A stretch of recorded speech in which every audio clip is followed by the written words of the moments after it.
Have you ever watched a man laugh at a joke and sensed a silence beneath the sound? A pause between words that felt like more than just breath? You wouldn't know it from his face. You wouldn't guess it from his schedule, or his status, or his strength. But beneath all that, he's alone. And he doesn't know how to say it because he was never taught that he could.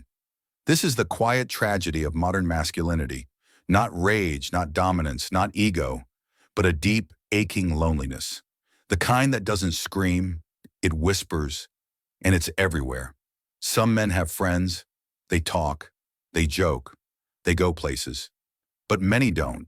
They have coworkers, acquaintances, group chats, gym partners, business allies, brothers in banter.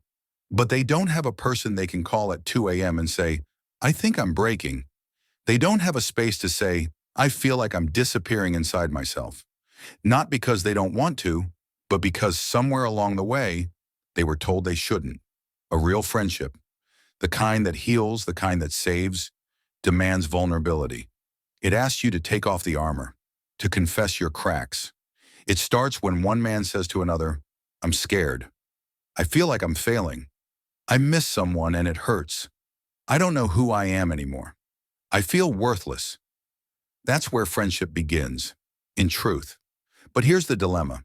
To be a man is to be told never to say those things. Not directly, not always with words, but constantly, through culture, expectation, silence. To be a man is to be taught. Be stoic. Be strong. Be unaffected. Don't cry. Don't break. Don't ask for help. Don't need anyone, especially not another man. So they talk about sports, or work, or stocks, or strategy. They bond over wins, over facts, over predictions, and it's not fake, but it's safe. Surface level, curated. The vulnerability stays locked behind their teeth. The questions remain unasked. When did you last cry? Who do you miss? When were you last truly seen? What's the secret you've never said out loud? No one dares ask, because no one wants to be first. Because being first means being exposed. And exposure, for men, has long been mistaken for weakness. It's not that men are incapable of connection. The proof is in every poem, every painting, every novel written by a man who could pour oceans into words, but not into conversation. They feel deeply. They care desperately. They carry their friends in silence, in sacrifice, in gestures never spoken. But they don't say it, because masculinity, as it's been sold, says, if you reveal your fear, you're broken. If you ask for closeness, you're needy. If you admit you're hurting, you're not a real man. So they build walls, and then forget where the door was. The weight of these unspoken burdens can crush them. They might retreat into work, into hobbies, or even into self-destructive patterns, all to avoid confronting the hollowness within. This constant performance of strength doesn't just isolate them from others, it isolates them from themselves, eroding their authentic self. You see it in his eyes when everyone's laughing, but he's just watching. You see it in the way he shrugs when asked how he's doing. You hear it in the way he says, I'm fine, and quickly changes the subject. He could be your father, your brother, your husband, your son, yourself. Men who seem functional, men who seem fulfilled, men who haven't had an honest, soul-bearing conversation in years, or ever. This silent suffering often manifests in ways we don't immediately recognize as loneliness, irritability, disengagement from family, even physical ailments born from chronic stress. The cost isn't just personal, it ripples through marriages, father-child relationships, and entire communities, leaving behind a trail of emotional distance and missed opportunities for genuine connection. The very society that demands this stoicism from men then wonders why rates of anxiety, depression, and even suicide are tragically high among them. The issue isn't just personal, it's structural. Because boys are raised with a code. Don't be too sensitive. Don't be too emotional. Don't be soft. Don't be a girl.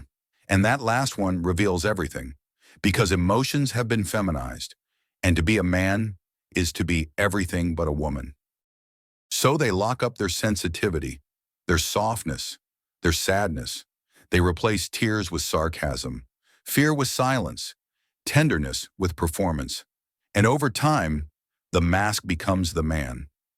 This ingrained conditioning, passed down through generations, creates a self-perpetuating cycle where true emotional literacy is seen as a liability rather than a fundamental human need. We inadvertently teach boys that their inner world is a dangerous place, best kept hidden, leading to a profound disconnect between their outward presentation and their internal reality. And then one day they realize they're surrounded, but not connected. They have contacts, but no confidants. They're respected, but not known. They're admired, but not loved in the places that hurt the most. They've become successful, perhaps, but inside they are hollow. Not because they are flawed, but because the version of manhood they were handed was flawed from the start. What if it didn't have to be this way? What if men could speak without shame? What if two men could sit at a bar and talk about the heartbreak they never recovered from?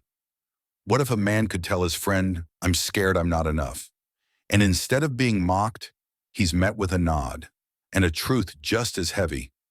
What if friendship wasn't about proving anything, but unmasking everything? What if we understood that intimacy is not feminine, it's human? That tears are not signs of weakness, but of aliveness? That asking for help is not surrender, but strength? It sounds small, but maybe the healing starts with one question. Not "how's the game?" but "how's your heart?" Not "what are you working on?" but "what are you carrying?" And maybe, just maybe, we design tools to help, not because men are broken, but because they were never taught. What if every man had a set of cards? Small, subtle questions he could bring to a walk, a drive, a late-night call. Questions like, what do you want to be forgiven for? When did you last feel free? What are you afraid I judge you for? What does the little boy in you still need? Questions that bypass ego and aim straight for the soul. Some will call it silly, too emotional, too vulnerable, too much. But what's sillier, asking real questions or spending a lifetime pretending you don't need to? Men don't need fixing, they need permission. Permission to stop performing. Permission to speak their truth. Permission to stop proving their manhood at the cost of their humanity. The ability to show up flawed, afraid, in pieces, and still be enough. That's the friendship they deserve. That's the friendship they were denied. So if you're a man watching this and something inside you aches, if you've gone too long without saying the things that matter, start small. Tell someone what's real, just once. Say the thing you've never said to the friend who needs to hear it. You might save him. You might save yourself. Because the truth is, you were never meant to carry this alone, and you never had to. This isn't just a story about men. It's a call to action for all of us to redefine strength. If this message resonated with you, share it. Start a conversation with a man in your life. Ask him truly how his heart is doing. Share this script to help dismantle the silence. Visit MetaSilent to learn more about fostering genuine connection.